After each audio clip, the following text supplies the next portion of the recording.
Hey everyone, welcome to Sidetrack Adventures. This is Steve. Here in Arizona, there have been a number of battles over the years, including in the American Civil War and the Indian Wars.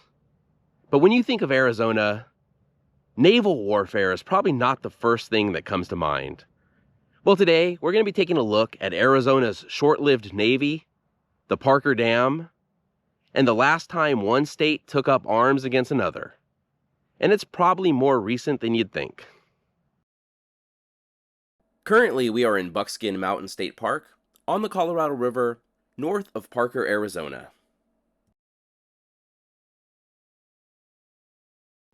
Of course, Arizona has no seaports or access to the ocean at all, but for a brief period of time, the state had a navy and called it into action during a dispute with the federal government and the state of California.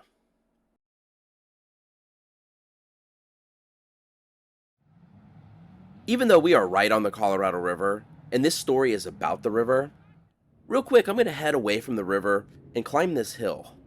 We should get a pretty good view from up there though. So this story goes back to the 1930s and the creation of the Parker Dam a few miles upstream from here. Actually, I guess it goes back further than that. The fight over the Colorado River's water has been going on for a long time. In the early 1900s, California began staking claims to the water, despite being the only state along the river that doesn't actually contribute water to it. In 1922, a compact was signed that was meant to divide the water evenly between the 4 upper states and the lower 3 states along the river. Now, Arizona didn't ratify the Colorado River Compact because it didn't specify exact water allocations between the states in each region, placing it in direct competition with California for the lower basin's water. In 1928, the U.S. Secretary of the Interior allocated the lower basin's water, assigning 59% to California, 37% to Arizona, and 4% to Nevada. Despite initially not needing a larger share, Arizona protested this distribution and continued to boycott the compact. The difference between looking east and looking west here is pretty stark.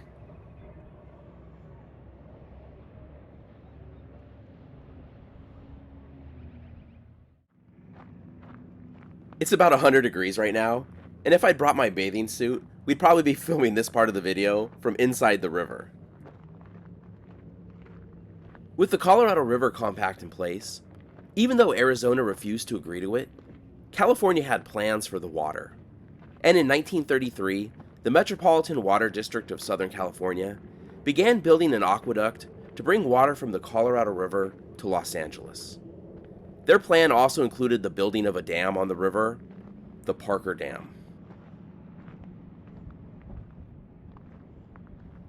And we're not quite at the top yet, but we're starting to get some really good views of the river below. A lot of people are using it to cool off today.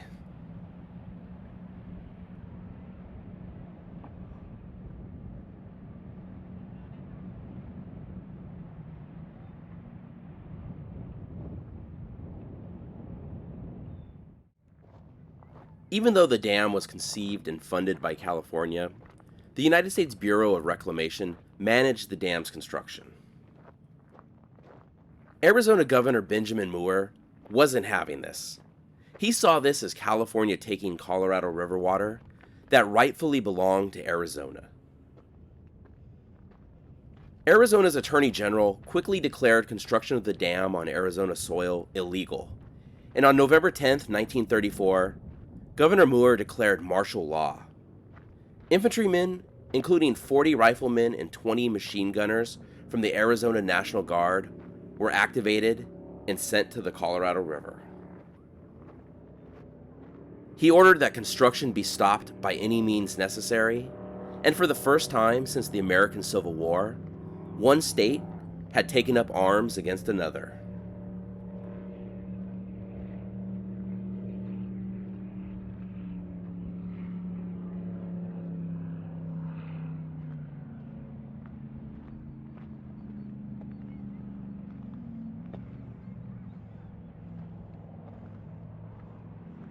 And here's a pretty good look at what they were fighting over. Parker, Arizona is in this direction to the south. And here's Buckskin Mountain State Park below us. This area is called the Parker Strip. And to the north, not visible from here, is the Parker Dam.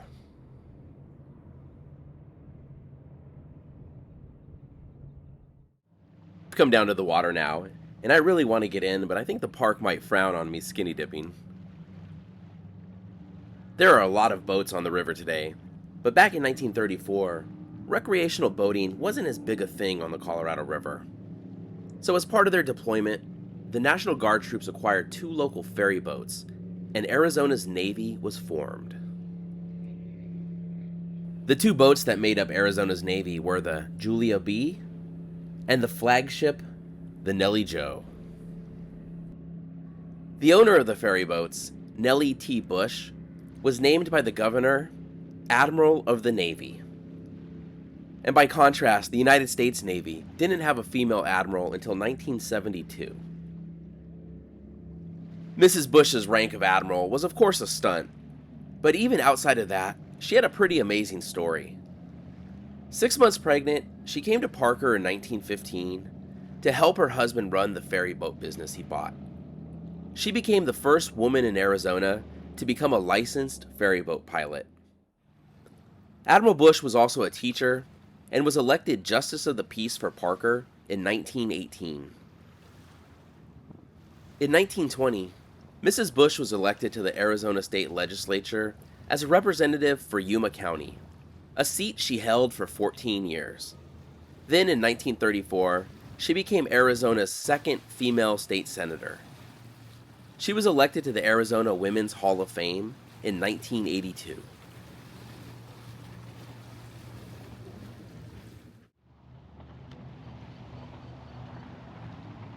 None of this would have been here in 1934. This park wasn't established until 1967. But for a short while, Arizona had a navy, and ferry boats carrying infantrymen were used to patrol this river and make sure no construction was taking place on the Parker Dam.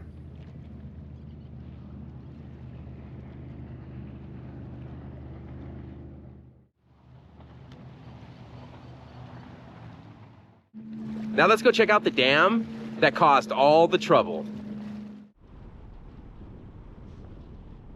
With the National Guard deployed and a 2-boat navy enacted, Arizona did manage to stop construction of the dam.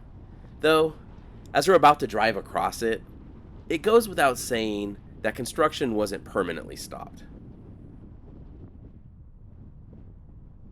Parker Dam is the world's deepest dam, and while we could drive across it, pedestrians aren't allowed on it, so we'll have to check it out by car, and then once we get over onto the California side, we'll see if we could pull over somewhere to take a good look at it.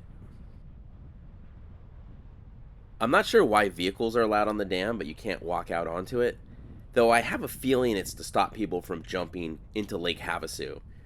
You can see the netting up on the right, and it looks like that's probably to prevent people from jumping into the lake from the dam as well.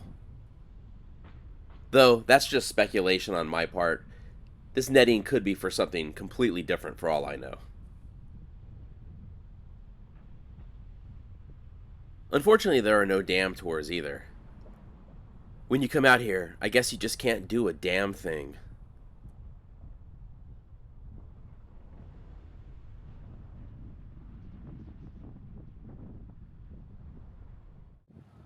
Two days after declaring martial law, Arizona sent a patrol up here on the boats, and they got tangled in some of the cables used in the dam's construction. With the boat stuck, the soldiers would end up having to be rescued by Californians working on the dam, so probably not the greatest ending to Arizona's first and only naval operation.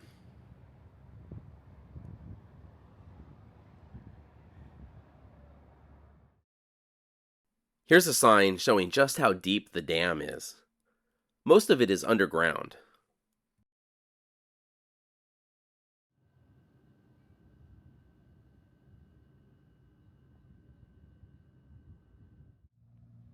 We've moved back into Arizona on the Lake Havasu side of the dam.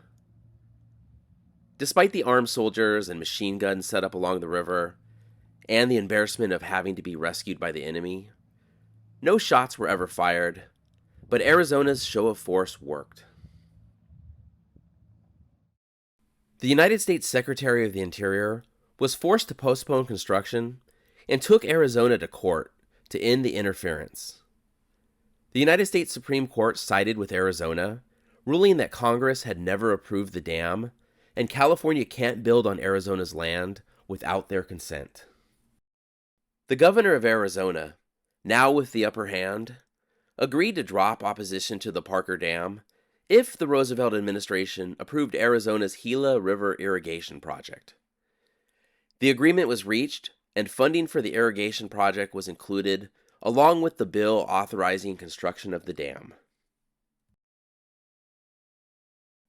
The Parker Dam was completed in 1938.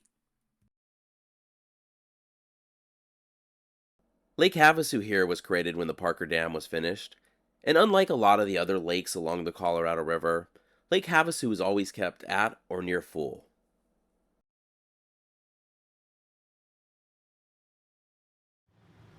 So what became of Arizona's Navy? Let's head back downstream to Parker, Arizona.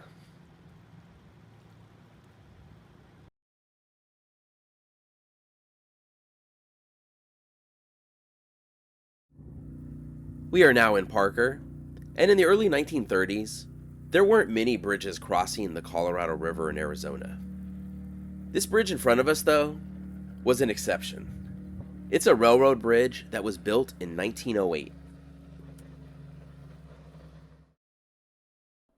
Local legend says that Wyatt Earp, who lived just across the river in California, used to walk across the railroad bridge to get his favorite pie in Parker. While people could occasionally walk across a railroad bridge, to get your horse or later a car across, you needed to use a ferry.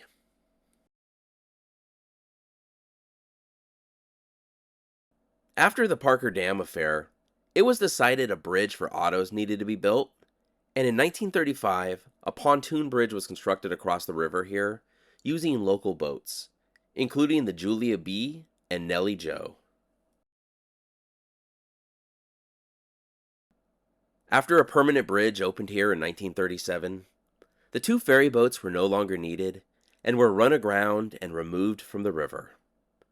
Just a little more than 2 years after, taking part in Arizona's only naval operation.